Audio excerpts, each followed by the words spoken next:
By the grace of God, I speak for the people of Etina, Nsribom, Nsurubiom Federal Constituency. Mr. Speaker, I'm from Akwa Ibom State. Mr. Speaker, I want to thank you for the opportunity to express the views, the yearnings, and the aspirations of my people as it concerns this bill for an act to provide that 40% of Nigeria's annual budget should be earmarked for capital projects in the next 10 years and for related matters, Mr. Speaker, which is sponsored by you. Mr. Speaker, in the last 1 week, I am undertaking a research of the motions that we have individually brought on the floor of this House concerning the state of infrastructure, whether in the educational sector or in the transport sector or in the health sector, as it affects each of our respective constituencies.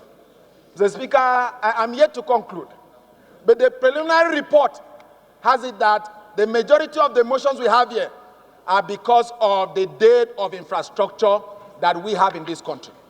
So, Mr. Speaker, this bill is timely, this bill is appropriate, because we cannot continue to live in denial.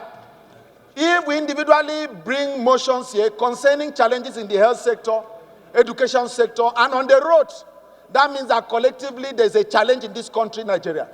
So the only way forward, Mr. Speaker, for us to contribute towards solving those problems that we are faced with is for us to ensure that much chunk, like the 40% that the bill seeks to allocate to capital project, so that we can take care of our roads. It's a challenge now, Mr. Speaker, for you to travel from one state to the other because of the nature of the deplorable state of our roads. Mr. Speaker, it's a challenge today that our people, Nigerians, are facing challenges in trying to access health care because of the dearth of personnel in those hospitals, and then the lack of equipment and even infrastructure to house those equipment so that Nigerians can have health care delivery.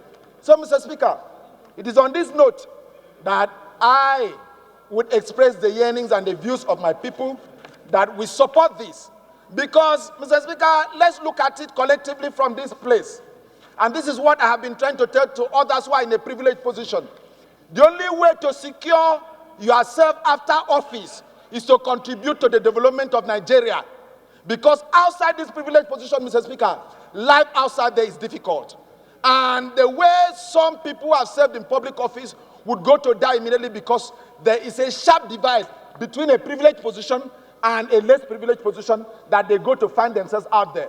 So we have to contribute to provide the necessary infrastructure for Nigerians to have the roads, to have the hospitals, to have equipment, to have security of lives and property. So I support this bill in its totality. And Mr. Speaker, I want to thank you. When you gave your inaugural speech and said you are going to shake the table a little, I was wondering how you are going to shake the table. But I have seen from this bill that you have started shaking the table. And I pray that the table does not break at the end of it all. May Nigeria be blessed. May God bless, Mr. Speaker.